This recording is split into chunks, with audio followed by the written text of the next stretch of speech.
The day I discovered that my neighbor had systematically destroyed my life, I was standing in my kitchen holding a cup of coffee that had gone cold 2 hours ago. I remember the exact shade of gray the sky was through my window, the way the February rain streaked down the glass like tears I had not yet allowed myself to cry. I remember thinking that everything I had believed for the past 3 years was a lie, and the woman responsible was probably watching me from her living room window across the street, smiling that warm, concerned smile she had perfected so beautifully. My name is Sarah Mitchell, and I want to tell you how I lost everything to someone I called my best friend, and how I spent 18 months taking back every single thing she stole from me. But I need to start at the beginning because you need to understand just how deep this betrayal went. You need to feel what I felt when I realized the person I trusted most in the world had been slowly poisoning every aspect of my existence. You need to understand the bonds of friendship we had built, the secrets I had shared, the tears I had cried on her shoulder, before you can truly appreciate the magnitude of what she did, and why my revenge was not just justified but absolutely necessary. I moved into 47 Maple Grove Drive in Westbrook, Connecticut in the spring of 2019. I was 31 years old, recently divorced, and absolutely terrified of starting over. My marriage to David had lasted 6 years, and while the divorce papers cited irreconcilable differences, the truth was far simpler and far more painful. David had cheated on me with a coworker, and when I found out, he did not beg for forgiveness or promise to change. He simply shrugged and said he had not been happy for years. As if 6 years of my life, 6 years of building a home together, 6 years of believing in something, meant nothing at all. The house on Maple Grove was my fresh start. It was a modest Cape Cod with blue shutters and a small front porch, nestled in a quiet neighborhood where the trees were old and the neighbors kept their lawns immaculate. I had used my share of the divorce settlement to put down a substantial down payment, and for the first time since I was 18 years old, I had something that was entirely mine. No one could take it from me. No one could shrug and walk away from it. It was mine. The day the moving truck pulled up, I was directing the movers through the front door when I heard a voice behind me, warm and friendly, and exactly what I needed to hear. "New neighbor, welcome to Maple Grove." I turned to see a woman about my age walking across the street carrying a plate covered in aluminum foil. She had honey blonde hair pulled back in a casual ponytail, bright blue eyes, and one of those faces that seemed to radiate genuine kindness. She was wearing jeans and a fitted sweater, and everything about her suggested comfortable, effortless warmth. "I'm Claire," she said, extending the plate toward me. "Claire Dawson. I live right across the street, number 48. I made brownies because I figured moving day doesn't leave much time for actual cooking, and everyone needs chocolate when they're stressed." I took the plate, genuinely touched. "Sarah Mitchell, and you have no idea how right you are about the chocolate." Claire laughed, and something about the sound made me feel like I had known her for years. Moving is the worst. I remember when we moved here 5 years ago. I think I survived on pizza and wine for the first 2 weeks. My husband kept saying we should unpack the kitchen, and I kept saying I would rather die. I laughed too, and just like that, we were friends. Over the next few weeks, Claire became my lifeline. She helped me figure out which grocery store had the best produce and which one was overpriced. She told me which restaurants delivered and which ones to avoid. She introduced me to the other neighbors, vouching for me with the easy confidence of someone who knew exactly where she stood in the social hierarchy of Maple Grove. And she listened, really listened, when I needed to talk about my divorce. "David sounds like an absolute piece of work," she said one evening, about a month after I had moved in. We were sitting on my back porch, drinking wine while the sun set behind the trees. "Anyone who can throw away 6 years of marriage with a shrug doesn't deserve to breathe the same air as you." I took a long sip of my wine, grateful for the validation. The worst part is that I didn't see it coming. I thought we were happy. Or at least, I thought we were working on being happy. I had no idea he was sleeping with someone else. Claire reached over and squeezed my hand. "That's not on you, Sarah. That's on him. He's the one who made a choice to betray you. You didn't do anything wrong by trusting your husband." I remember thinking how lucky I was to have found her. In the wreckage of my marriage, here was this beautiful, kind, generous woman who had simply appeared in my life and offered me friendship without asking for anything in return. I remember thinking that maybe the universe was finally giving me something good to balance out all the pain. I had no idea that Claire Dawson was the most dangerous person I would ever meet. The first year of our friendship was everything I had ever wanted in a best friend relationship. Claire and I were inseparable. We had weekly dinner dates, alternating between our houses. We went shopping together, watched movies together, exercised together at the local gym. When I started dating again, Claire was my sounding board for every first date, analyzing texts and offering advice with the enthusiasm of someone who genuinely wanted me to find love again. "This guy seems promising," she would say, looking at a message on my phone. "He's asking real questions, not just talking about himself." Or, "Absolutely not. Look at that response time. He waited 3 hours to reply to a simple question. That's a red flag, Sarah. You deserve someone who's excited to talk to you." She was right more often than she was wrong, and I came to trust her judgment almost as much as I trusted my own. Maybe more. Claire also opened up to me about her own life. She had been married to a man named Peter for 12 years. They had no children, something Claire talked about with a sadness that made my heart ache for her. "We tried for years," she confided one night, tears glistening in her eyes. "IVF, specialists, everything. It just never happened. Peter says he's made peace with it, but I can see how he looks at other people's kids. I know he wanted to be a father." I squeezed her hand the way she had squeezed mine. "That must be so hard. I'm sorry, Claire." She wiped her eyes and gave me a watery smile. "It is what it is. Peter and I have a good life. We have each other. And now we have you as a neighbor so I can borrow your future kids whenever I want." I laughed, but something about the way she said it stuck with me. There was an edge to her voice, something that did not quite match her smile. I dismissed it at the time as the natural bitterness of someone who had been denied something she desperately wanted. I told myself I was imagining things.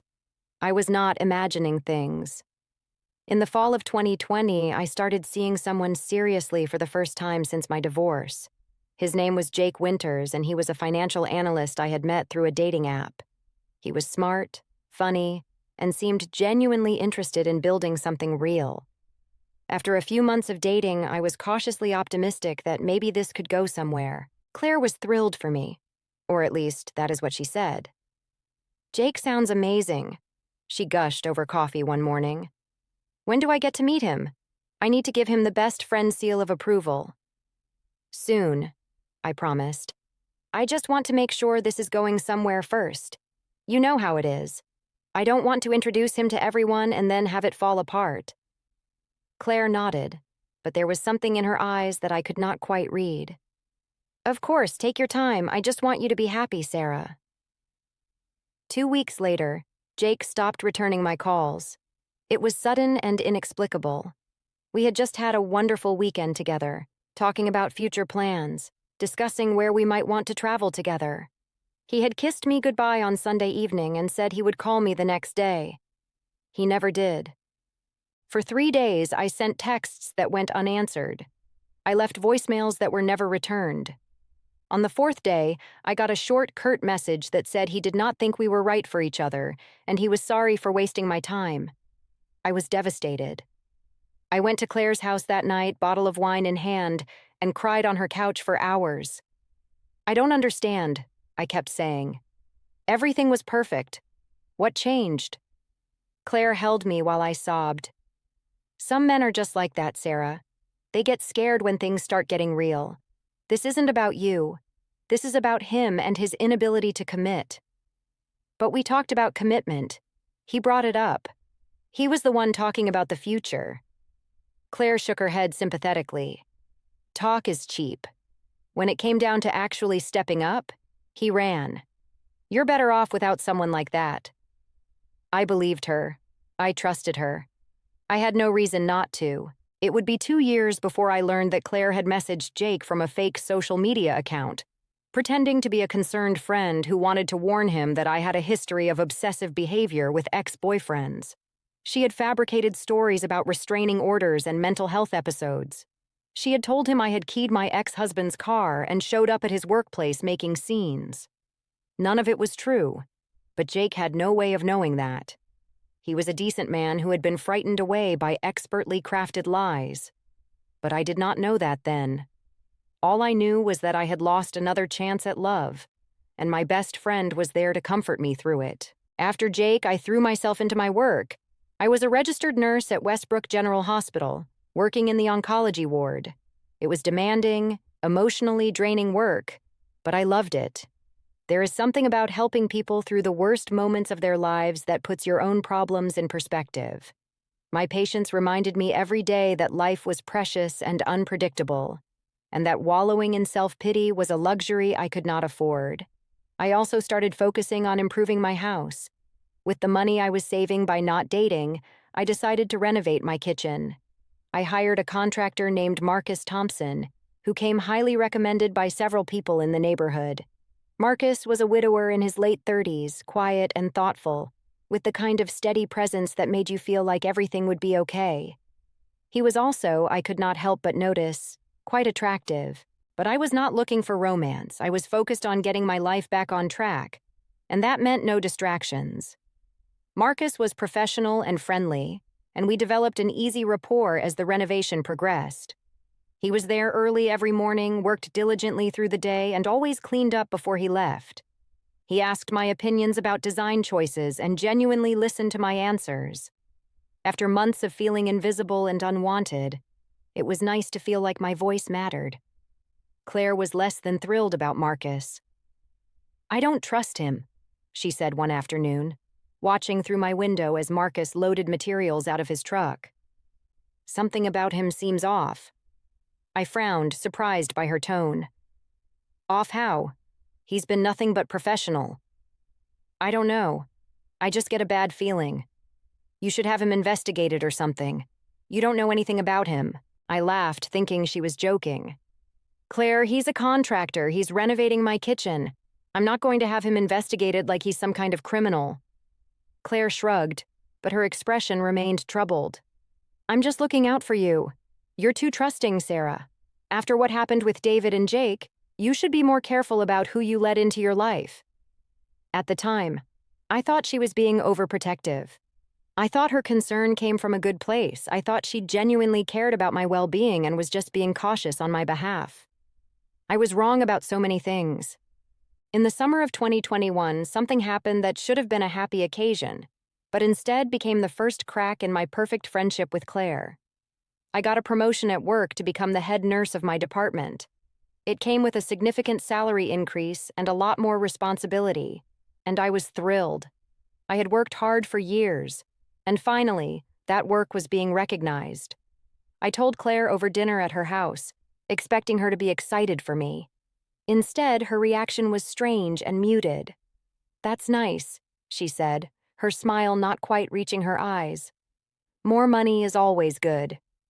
"It's not just about the money," I said, a little deflated by her lack of enthusiasm. "It's about being recognized for what I do. It's about having a leadership role." "Of course," Claire said quickly. "I'm happy for you, Sarah. Really. I'm just tired tonight. Peter and I had a fight earlier, and I'm not in the best headspace." I immediately felt guilty for focusing on my own good news when she was clearly struggling.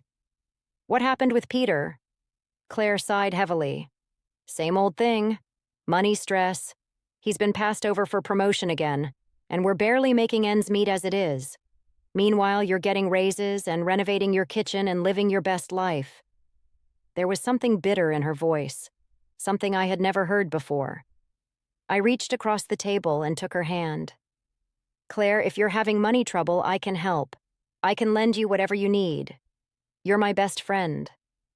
She pulled her hand away, almost roughly. "I don't want your charity, Sarah. I'm not some pathetic case you need to save." I was stunned by the sharpness of her tone. "I didn't mean it like that. I just meant—" "I know what you meant." Claire stood up and started clearing the dishes with jerky, agitated movements. I'm sorry, I'm just stressed. Let's talk about something else. We did talk about something else, but the rest of the evening felt strained. When I went home that night, I could not shake the feeling that something fundamental had shifted between us. Claire had always been supportive and encouraging. This new edge to her, this bitterness, felt like a warning sign that I chose to ignore. Over the next few months, I noticed more and more small signs that something was wrong. Claire became less available, always having some excuse for why she could not hang out. When we did spend time together, she seemed distracted and preoccupied, asking pointed questions about my finances and my work that felt intrusive rather than friendly. "So, what's the head nurse salary like these days?" she asked casually one afternoon. "It's good," I said, uncomfortable with the directness of the question. "Better than what I was making before." "But specifically, are we talking 6 figures? More?" I hesitated. "Why do you want to know specifically?" Claire laughed, but it sounded forced. "Just curious. I'm trying to figure out if I should go back to school for nursing. You make it look so glamorous." I did not think nursing looked glamorous at all, but I let the subject drop. I told myself Claire was just going through a hard time and that I should be patient and supportive. I told myself that everyone had rough patches and that our friendship was strong enough to weather this one. I should have listened to the warning bells ringing in my head. I should have started paying closer attention to the woman I called my best friend. But I was too busy with work and with my newly renovated kitchen and with trying to rebuild a life that had been shattered by divorce. I did not see the knife coming until it was already in my back. In October of 2021, I received a letter from the Internal Revenue Service that stopped my heart cold. According to the IRS, I owed nearly $70,000 in back taxes from unreported income over the past 2 years. The letter included detailed information about deposits made into bank accounts in my name, accounts I had never opened and knew nothing about. I spent the next week in a state of complete panic, gathering documents and calling the IRS and trying to figure out what had happened. It quickly became clear that someone had stolen my identity and used it to create fraudulent accounts, depositing money that had been routed through various channels before disappearing. On paper, it looked like I had been running some kind of money laundering operation. I hired a lawyer immediately, a woman named Rachel Chen who specialized in tax fraud cases.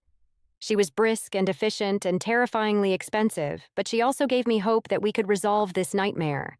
"This is clearly identity theft," she said after reviewing my documents. "Someone had access to your personal information, social security number, date of birth, mother's maiden name, all of it. They used that information to open accounts in your name and funnel money through them." "But who would do that?" I asked, genuinely bewildered. "How would anyone have access to all of that information?" Rachel looked at me with something like pity. "It's usually someone you know, Sarah, someone who had access to your personal documents or your computer, someone you trusted." The words hit me like a physical blow, but I pushed the implication away. It could not be anyone I knew. There had to be another explanation. "We'll need to file a fraud report and work with the IRS to prove that you were a victim here, not a perpetrator," Rachel continued. "It's going to take time, and it's going to be expensive.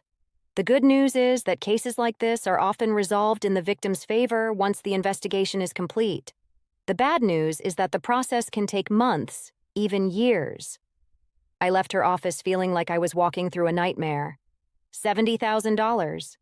Even if I was eventually cleared, the investigation alone could destroy me financially. I had savings, but not that much. I had been counting on those savings for emergencies, for my future, for the security I had fought so hard to build after my divorce. That night, I went to Claire's house, desperate for comfort and support. She answered the door looking tired and distracted, but when I told her what had happened, her expression transformed into one of shock and concern. "Identity theft? Oh my God, Sarah, that's awful. Come in, come in. Let me make you some tea." I sat on her couch while she bustled around the kitchen, and I poured out the whole story. The IRS letter, the fake accounts, the lawyer and the investigation, the $70,000 I might be held responsible for. Claire listened attentively, making all the right sympathetic noises. That's so terrible. Who would do something like that? It's absolutely monstrous. Rachel says it's usually someone the victim knows, I said miserably. Someone who had access to my personal information. Claire nodded slowly. That makes sense. Think about it. Who has been in your house regularly? Who might have had access to your documents? I started mentally cataloging everyone who had been in my home over the past 2 years. Movers, repair people, my cleaning lady, friends from work, Claire, Marcus. The thought came unbidden, and I felt a jolt of sick suspicion. Marcus had been in my house for months during the kitchen renovation. He had access to every room. He could have easily found my personal documents, my files, everything. Claire was watching me closely. What are you thinking? Marcus, I said slowly. The contractor. He was here for months. He could have... Claire's face hardened. I told you there was something off about him. I knew it from the first moment I saw him. Did you ever have him checked out? Did you verify his references? His references checked out, I said, but doubt was creeping into my voice. People in the neighborhood recommended him. People in the neighborhood don't know what he does behind closed doors, Claire said firmly. He's a stranger, Sarah. A stranger you let into your home for months. And now someone has stolen your identity and destroyed your financial life. Doesn't that seem like too much of a coincidence? It did seem like a coincidence. It seemed like exactly the kind of coincidence that was actually not a coincidence at all. I should tell my lawyer about him, I said. She needs to know. Absolutely, Claire agreed. You need to tell her everything. And you should probably warn other people in the neighborhood too. If he did this to you, he could do it to anyone. I nodded, grateful for her guidance. Claire always knew what to do. Claire always had the answers. Or so I thought. The next few months were a waking nightmare. My lawyer reported Marcus to the authorities as a person of interest in the identity theft case. He was questioned and investigated, his business records scrutinized, his reputation dragged through the mud. Word spread through the neighborhood that Marcus Thompson was a suspected identity thief, and his business collapsed almost overnight. Clients canceled contracts. Jobs disappeared. He went from being a respected contractor to a pariah in a matter of weeks. Meanwhile, I was barely functioning. Between the ongoing IRS investigation and the legal fees that were eating through my savings, I was barely keeping my head above water. I cried myself to sleep most nights, wondering how my life had fallen apart so completely. Just 2 years ago, I had been starting fresh, building something new. Now I was drowning in debt and suspicion and fear. Claire was my rock through all of it. She was there with comfort and support and advice, always ready to listen, always ready to help. When I could not afford my lawyer's fees, she offered to lend me money. It's just a loan, she said. You'll pay me back when this is all resolved. I can't stand watching you struggle like this. I was so grateful I cried. I took the loan, $15,000 to be paid back when I got back on my feet. Claire had me sign a simple agreement, just a formality, she said, so we would both remember the terms. I signed without reading it carefully. I trusted Claire completely. That was my biggest mistake. The investigation into Marcus turned up nothing. No evidence linked him to the identity theft. His records were clean, his finances transparent. By the spring of 2022, the authorities had cleared him of any involvement in my case. I should have felt relieved that an innocent man had been exonerated. Instead, I felt a strange mix of confusion and unease. If it was not Marcus, then who was it? How had someone gotten access to all of my personal information without leaving any trace? Marcus did not take his exoneration quietly. He filed a lawsuit against me for defamation, claiming that my accusations had destroyed his business and his reputation. Suddenly, on top of everything else, I was facing a civil lawsuit that could cost me everything I had left. I was terrified. I called Claire in tears, begging for advice. He's suing me for defamation, I sobbed into the phone. My lawyer says he has a strong case. I told people he was a suspect. I warned the neighborhood. Now his business is ruined and he's blaming me. Claire's voice was calm and sympathetic.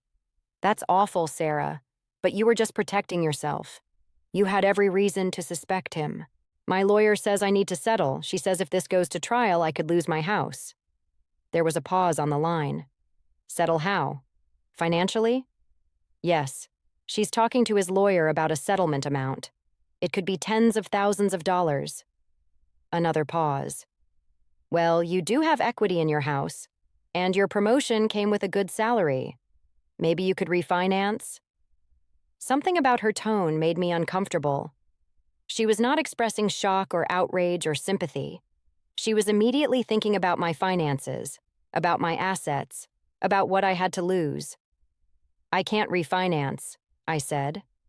I already borrowed against it to pay legal fees. Claire said. That's a problem. What about retirement accounts? Do you have a 401k you could borrow against? I suddenly felt exhausted. Claire, can we talk about solutions later? Right now, I just need someone to tell me everything is going to be okay. Of course, she said quickly. I'm sorry. Of course everything is going to be okay. We'll figure this out together. You're not alone, Sarah. But for the first time, her reassurance did not comfort me. Something had shifted, something I could not quite name. The conversation left me feeling hollow and cold, like I had glimpsed something beneath the surface that I was not supposed to see. I did not realize it then, but my subconscious was trying to tell me something. The truth was right there, hidden in plain sight, waiting for me to finally open my eyes. The settlement with Marcus was painful but necessary. $30,000 paid in installments over 3 years. Combined with the $15,000 I owed Claire and the ongoing legal fees for the IRS investigation, I was in financial ruin. I could barely afford my mortgage payments. I was skipping meals to make ends meet. Everything I had worked for, everything I had built, was crumbling around me. I'm sorry, I said immediately. Marcus, I'm so sorry for everything. I know the apology doesn't fix what I did, but I'm not here for an apology, he said quietly. I'm here because I've been doing some digging, and I think you need to know what I found. About who really stole your identity, about who set us both up. I let him in. I made coffee. And then I sat at my kitchen table while Marcus Thompson unraveled the last 3 years of my life and showed me just how blind I had been. After I was cleared by the investigation, I couldn't let it go, Marcus said, warming his hands on the coffee mug. Someone used me as a scapegoat. Someone deliberately made it look like I had access and motive. I wanted to know who. And you found something? He nodded slowly. It took months. I hired a private investigator, spent everything I had left, but we finally tracked down some of the accounts that were opened in your name. The digital trail was carefully hidden, but we found some patterns. He pulled out a folder and slid it across the table. Inside were printed emails, bank statements, records of online activity. The person who opened these accounts wasn't very sophisticated, Marcus continued. They knew enough to cover their tracks at first glance, but they made mistakes. They used IP addresses that could be traced. They logged into the fraudulent accounts from the same computer they used for personal email, and they made a crucial error when setting up one of the accounts. I looked at the documents, not understanding what I was seeing. What error? Security questions. One of the accounts used your mother's maiden name as a security answer, which is why we assumed the person knew you well. But another account used a different question. What is the name of your childhood pet? I frowned. I never had a childhood pet. My parents didn't allow animals in the house. Exactly, but the person setting up the account didn't know that. They answered the question with a pet name anyway. Butterscotch. The name hit me like a lightning bolt. Butterscotch. Claire had a childhood cat named Butterscotch. She had told me stories about that cat dozens of times, how it used to sleep on her pillow, how it had died when she was 12, how she had cried for weeks. That's Claire's pet, I said slowly, my voice barely above a whisper. Claire's childhood cat was named Butterscotch. Marcus nodded grimly. I know. Once we had that connection, everything else fell into place. The IP addresses trace back to a house across the street from yours. The timing of the account creation coincides with periods when your neighbor had access to your home. The person who did this wasn't a stranger, Sarah. It was someone you trusted, someone who was in your house regularly, someone who knew everything about you. The coffee mug slipped from my fingers and shattered on the floor, but I barely noticed. My mind was spinning, trying to reconcile the Claire I knew, my best friend, my confidant, my rock, with the monster Marcus was describing. No, I said, shaking my head. That's not possible. Claire would never. She's been helping me through all of this. She lent me money. She supported me. Marcus's expression was gentle but sad. She lent you money at 12% interest, didn't she? I saw the agreement. That's not a loan between friends. That's a predatory loan designed to keep you in debt. I had not noticed the interest rate. I had not read the fine print. I had trusted Claire. And who suggested you suspect me? Marcus continued. Who pointed you in my direction when you were trying to figure out who had access to your information? I thought back to that conversation on Claire's couch, her eager questions, her immediate suspicion of Marcus. She did. She said she had a bad feeling about you from the start. Did you have any reason to suspect me before that conversation? I shook my head slowly. No. I thought you were professional and trustworthy. But when the identity theft happened, she was the one who suggested it could have been you. She needed a scapegoat, Marcus said. Someone else to blame so you would never look too closely at her. And I was perfect, a relative stranger who had been in your house for months. She pointed you at me, and you did the rest. I wanted to deny it. I wanted to argue that there had to be another explanation, that Claire could not possibly be capable of such calculated, prolonged cruelty. But even as I formulated the arguments in my mind, memories were surfacing. Claire's strange reaction to my promotion, her pointed questions about my salary and my savings, her bitterness about her own financial struggles, her eagerness to suspect Marcus, her immediate pivot to asking about my assets when I told her about the lawsuit. Everything I had dismissed as stress or concern or overprotectiveness suddenly looked very different through the lens of what Marcus was telling me. Why? I whispered. Why would she do this to me? Marcus shook his head. I can't answer that. I just know what the evidence shows, and I thought you deserved to know the truth even though you're the reason my life fell apart. I looked up at him, seeing the pain in his eyes. Marcus, I'm so sorry. I destroyed your business because of her, because I believed her. You believed your best friend. Most people would have done the same. He stood up, gathering the folder of documents. I'm giving you copies of everything. What you do with it is up to you. But if I were you, I would be very careful. Someone who could do this, who could spend years systematically destroying your life while pretending to be your friend, is dangerous. Don't underestimate her. He left, and I sat alone in my kitchen with the broken coffee mug at my feet and the ruins of my life scattered around me. Everything I had believed for the past 3 years was a lie. My best friend was my worst enemy. And somewhere across the street, Claire Dawson was probably watching my house, wondering what Marcus Thompson had wanted, planning her next move. I did not sleep that night. I sat in the darkness, staring at the documents Marcus had given me, trying to process the magnitude of the betrayal. Every kind word Claire had ever spoken, every sympathetic hug, every piece of advice, all of it had been a performance. She had been playing me from the very beginning, positioning herself as my trusted confidant while secretly orchestrating my destruction. But why? The question haunted me. What had I ever done to Claire to deserve this? The more I thought about it, the more pieces clicked into place. Claire's childlessness and her obvious pain around that subject. Her struggling finances while I steadily advanced in my career. Her questions about my salary, my house, my savings. The bitter edge to her voice when she talked about my best life. Jealousy. Pure, poisonous jealousy. Claire had spent years watching me build the life she wanted, the good job, the nice house, the security she craved. And rather than working toward her own happiness, she had decided to tear mine down. If she could not have what I had, then I was not allowed to have it either. The realization was devastating but also clarifying. I understood now. I understood what I was dealing with.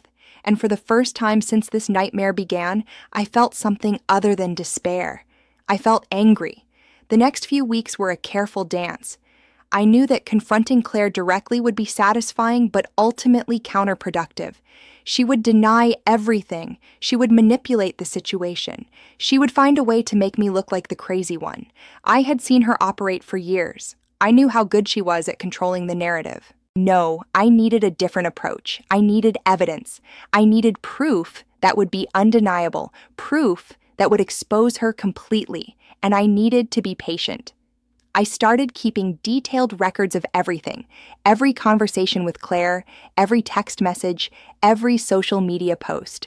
I noted dates and times and places, building a timeline that I could reference later. I also began subtly testing her, dropping pieces of information to see what she would do with them. "I'm thinking about selling the house," I mentioned casually one afternoon when we were having coffee. "The legal fees have been too much. I can't afford to keep it." Claire's eyes lit up for just a fraction of a second before she schooled her expression into concern. "Oh, Sarah, that's terrible. But maybe it would be a fresh start. Get out from under all this debt?" "Maybe," I said. "But where would I go? I love this neighborhood. I love being near you." "Of course," she said smoothly, "but sometimes we have to make hard choices. And a smaller place might be easier to manage, especially while you're dealing with all this stress." She wanted me to sell. She wanted me to lose the house I had fought so hard to buy. Why? Because then I would be broke, homeless, completely dependent on the kindness of others. On her kindness. I did not sell the house. Instead, I quietly began researching everything I could find about Claire Dawson. What I discovered over the next few weeks confirmed everything Marcus had told me and revealed so much more. Claire and Peter were drowning in debt. Credit cards maxed out, multiple loans, a second mortgage on their house that they could barely afford. Peter's career had stalled years ago, and Claire had never worked outside the home despite claiming she was looking for opportunities. But more disturbing were the patterns I found when I started talking to former friends and neighbors from Claire's past.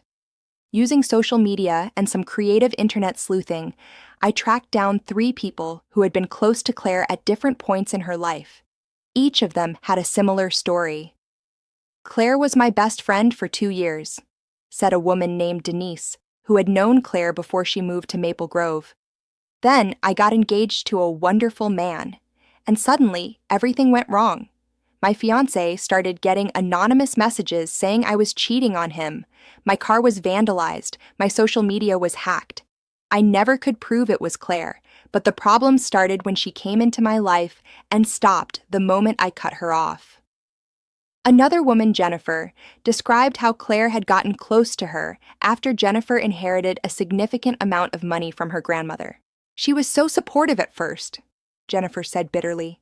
"So helpful with managing my finances, so full of advice. By the time I realized what was happening, I had given her access to my accounts as a trusted friend, and she had stolen almost $20,000. I tried to press charges, but she claimed I had given her the money as a gift, and I couldn't prove otherwise." The third person, a man named Robert, who had been Claire's neighbor before Peter, described how Claire had systematically destroyed his reputation in their community after he rejected her romantic advances. "She told everyone I was a predator," Robert said, his voice heavy with old anger. "That I had touched her inappropriately. None of it was true, but it didn't matter. By the time the truth came out, I had lost my job and most of my friends. I had to move across the country to start over. The pattern was clear. Claire Dawson was a predator who targeted people she perceived as having what she wanted: happiness, success, love, money. She wormed her way into their lives under the guise of friendship, and then she systematically destroyed them from the inside out. She was a master manipulator, a liar, and quite possibly a sociopath. And she was living across the street from me, still pretending to be my best friend. Armed with this knowledge, I began to plan. I was not going to let Claire get away with what she had done. I was not going to be another silent victim who slunk away in shame. I was going to expose her, destroy her the way she had tried to destroy me, and make sure she never did this to anyone else again. But I had to be smart about it. Claire was dangerous and cunning. If I came at her directly, she would find a way to turn it around on me. I needed allies. I needed evidence. I needed a plan that was absolutely airtight. The first thing I did was reach out to Marcus again. He was understandably wary. I had ruined his life based on Claire's lies. But when I showed him what I had discovered about Claire's history, he agreed to help me. "She's done this before," he said, looking through the documents I had compiled. "This is a pattern. She targets people, befriends them, and then destroys them. And she's gotten away with it every time because no one could prove anything," I added. "Her victims are scattered all over the country, and none of them ever connected the dots." Marcus looked at me seriously. "So what do we do? Go to the police?" "Not yet. We don't have enough direct evidence linking her to my identity theft. Everything I have is circumstantial, patterns, and coincidences. If we go to the authorities now, she'll claim I'm trying to frame her, and I'll look like the crazy, vindictive neighbor." "Then what's the plan?" I took a deep breath. "We make her confess. We create a situation where she thinks she's won, where she lets her guard down, and then we get her on record admitting what she did." Marcus raised an eyebrow. "That sounds easier said than done." "It will be," I admitted. "But I know Claire. I've been studying her for years without realizing it. I know her weaknesses. I know what she wants, and I know exactly how to give it to her." Part 2. The plan took 3 months to put together. Every detail had to be perfect. One mistake and Claire would realize she was being played, and she would find a way to escape the consequences like she always had. The first step was appearing to be completely broken. I stopped maintaining my house. I let the lawn grow wild. I stopped going to social events. When Claire came over to check on me, I let her see the dark circles under my eyes, the unwashed dishes in the sink, the general air of despair that had settled over my life. "I can't do this anymore, Claire," I told her one evening, my voice hollow. "The debt, the stress, the investigation, I feel like I'm drowning." Claire patted my hand sympathetically, but I could see the satisfaction lurking behind her concerned expression. This was exactly what she wanted. She wanted me broken. "Maybe you should talk to someone," she suggested gently. "A therapist, maybe? There's no shame in getting help." "I can't afford a therapist. I can barely afford groceries." "I could lend you more money," Claire offered. "I know things are tight for Peter and me, but I hate seeing you like this." More money, more interest, more chains binding me to her. "That's kind of you, but I couldn't. I already owe you so much." "Don't be silly. What are friends for?" I let her think she was winning. I let her believe that her plan was working perfectly, that I was slowly sinking into the abyss she had dug for me. And all the while, I was carefully laying the groundwork for her downfall. The second step was connecting her other victims. Through careful conversations and a shared desire for justice, I brought Denise, Jennifer, and Robert together in a private online group. We shared our experiences, compared notes, and documented every detail we could remember about Claire's manipulation. Patterns emerged that were too consistent to be coincidental. Claire used the same techniques over and over: the friendly approach, the sympathetic ear, the gradual isolation of the victim from other support systems, and then the attack. "She made me feel like I was going crazy," Jennifer wrote in our group chat. "Like every bad thing that happened was my own fault. I didn't realize until years later that she was orchestrating all of it." "Same here," Denise agreed. "She was so convincing, so genuinely caring. I never suspected her until it was too late." Robert shared his own experiences, and we all marveled at how Claire had perfected her approach over the years.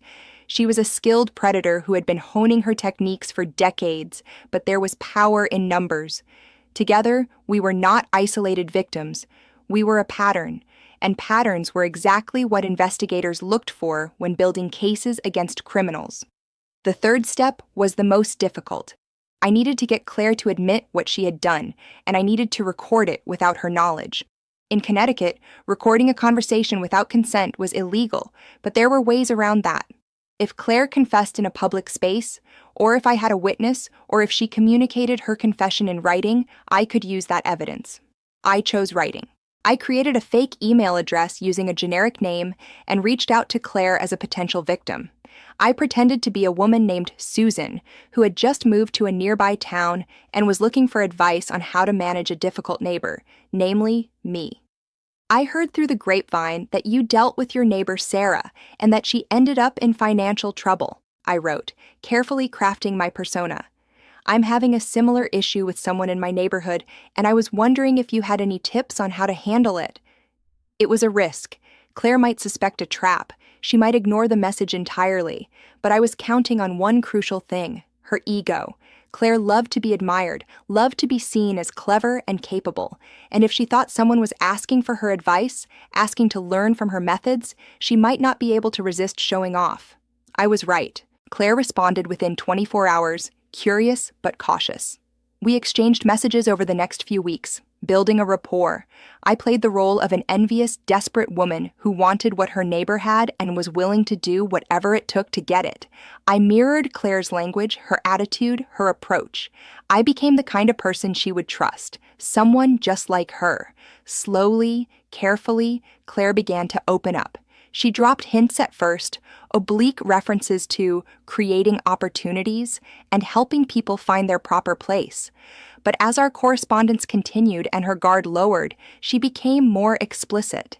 The key is patience, she wrote in one particularly damning email.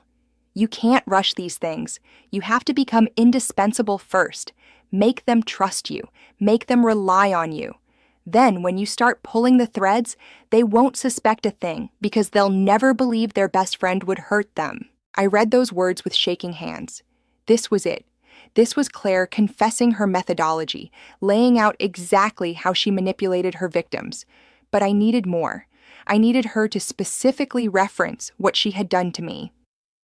How did you handle the identity theft angle? I asked in my next message, holding my breath. That seems so complicated. Weren't you afraid of getting caught?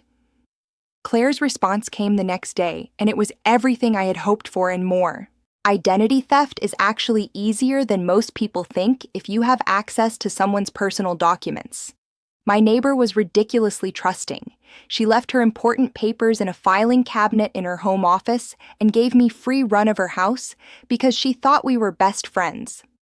I copied everything I needed over several months, then used that information to open accounts and move money around. The IRS investigation was icing on the cake. It completely destroyed her financially and psychologically, and she has no idea I was behind it. She still thinks I'm her best friend. It's almost sad how easy it was. I stared at the screen, tears streaming down my face. There it was, in writing, a full confession, but I still was not done. What about scapegoats? I asked. Didn't she suspect anyone? I made sure she did, Claire wrote back. I pointed her at the contractor who renovated her kitchen. She needed someone to blame, and I gave her a target. The poor guy's life was destroyed, but that just made my neighbor feel even more guilty and helpless. Win-win, win-win. She had destroyed Marcus's life and called it a win. The final piece of my plan fell into place. I forwarded every email to my lawyer, to Marcus, and to the other victims. I also forwarded them to a journalist friend I had made during the investigation, someone who specialized in stories about fraud and white-collar crime. Then I waited. The story broke on a Tuesday morning.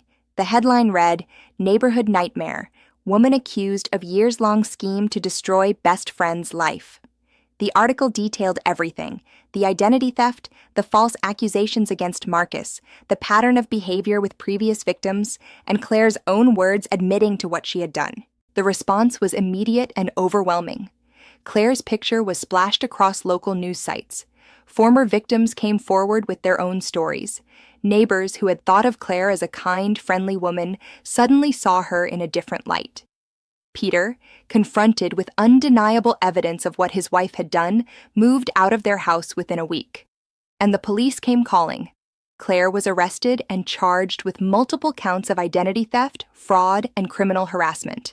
The emails she had sent to Susan were admitted as evidence, along with the digital trail Marcus's investigator had uncovered. Denise, Jennifer, and Robert all testified about their own experiences, establishing a pattern of predatory behavior that strengthened the prosecution's case. The trial lasted 3 weeks. I testified for 2 full days, laying out everything Claire had done to me: the stolen identity, the false accusations, the manufactured crisis that had nearly cost me everything. I described our friendship in detail, the way she had positioned herself as my savior while secretly orchestrating my destruction. Claire's defense attorney tried to paint me as a vindictive woman seeking revenge against a friend who had simply fallen out of touch.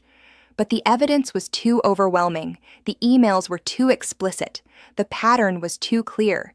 The jury took less than 4 hours to reach a verdict: guilty on all counts. Claire Dawson was sentenced to 8 years in prison, with the possibility of parole after 5. She was also ordered to pay restitution to all her victims, a total of over $200,000 that she would never be able to afford. As she was led out of the courtroom in handcuffs, Claire looked at me with pure hatred in her eyes. Gone was the warm, friendly neighbor who had brought me brownies on moving day. In her place was the monster she had always been, stripped of her mask, exposed for all the world to see. I held her gaze without flinching. I wanted her to know that I saw her, that I had always seen her, even when I did not realize it, that her years of manipulation and cruelty had finally caught up with her, and she would never hurt anyone again. The aftermath of the trial was complicated. The IRS investigation was dropped once Claire's involvement was proven. Marcus received a formal apology from the authorities who had investigated him, and his lawsuit against me was dismissed when I provided evidence that I had been manipulated into suspecting him. We actually became friends, ironic, given how our relationship had started. He rebuilt his contracting business, and I was one of his first clients when I finally had the money to make improvements to my house. The debt I owed Claire was wiped away as part of her criminal sentence. The predatory loan was deemed void when her fraud was exposed. I slowly rebuilt my finances, helped by a promotion at work and the restitution payments that trickled in from Claire's seized assets. Most importantly, I rebuilt myself. The years of manipulation had left deep scars, and it took time and therapy to heal from the psychological damage Claire had inflicted. I learned to trust again, slowly and carefully. I learned to recognize the warning signs of manipulation that I had missed before. I learned that the kindest face could hide the cruelest intentions, and that true friendship was proven through actions, not words. 2 years after Claire's conviction, I received a letter in the mail. It was from Peter Dawson, Claire's ex-husband. He had moved to another state after the divorce, trying to escape the shadow of his wife's crimes.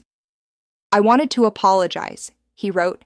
"I had no idea what Claire was capable of. I look back now and see all the signs I missed. Her jealousy, her vindictiveness, her need to control everything around her. I was blind because I loved her, and that blindness allowed her to hurt so many people. I hope you can find peace. You deserve it." I read the letter and felt something unexpected: pity. Peter had been Claire's victim too, in a way.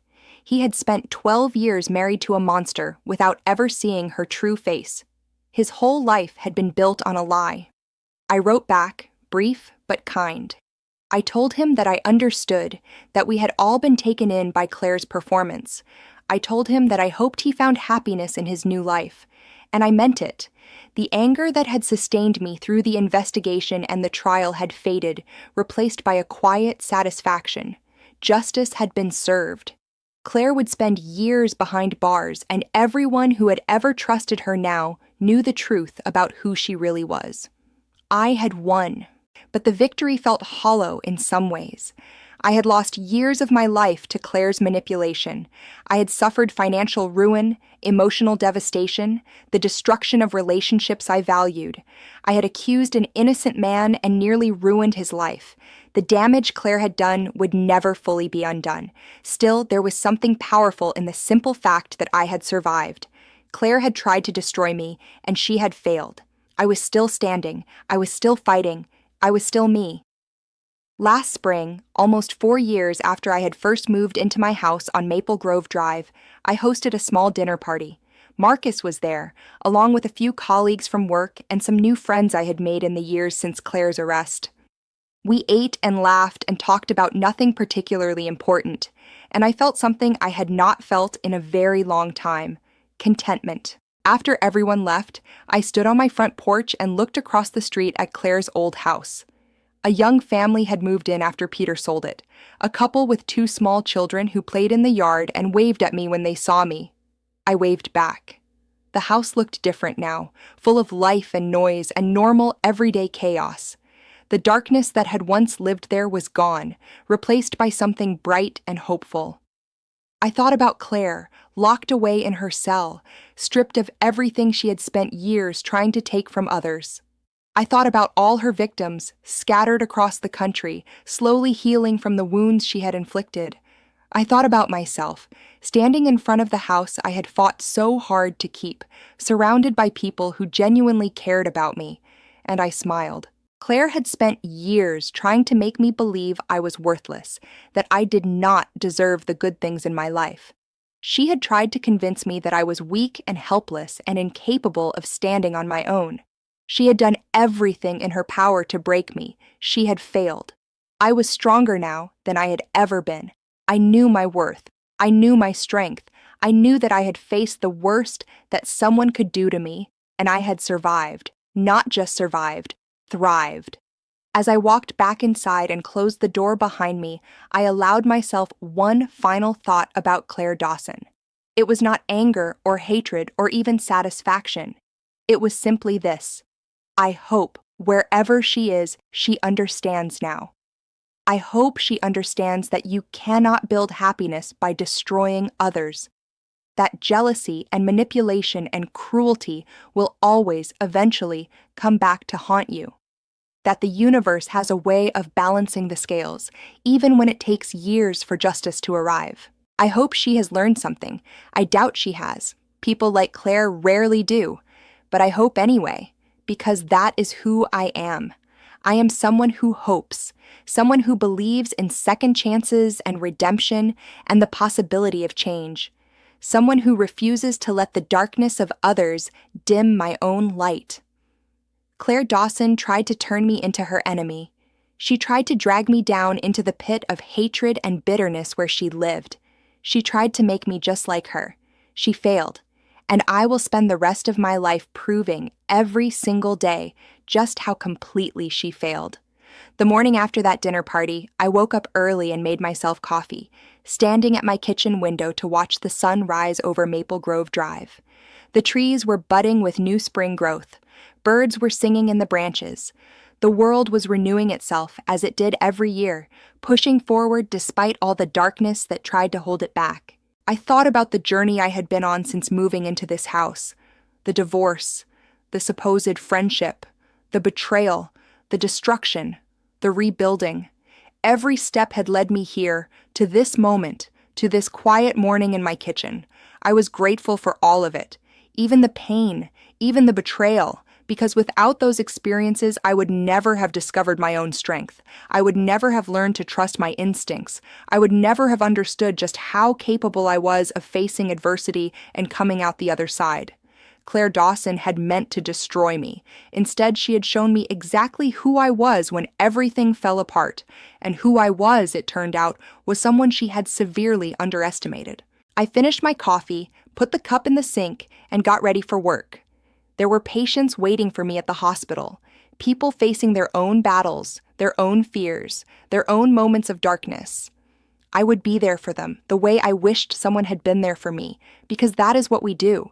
We survive our own stories, and then we help others survive theirs. We take the lessons we have learned through pain and struggle, and we use them to light the way for those coming behind us. Claire is still in prison. She has 4 more years before she is eligible for parole.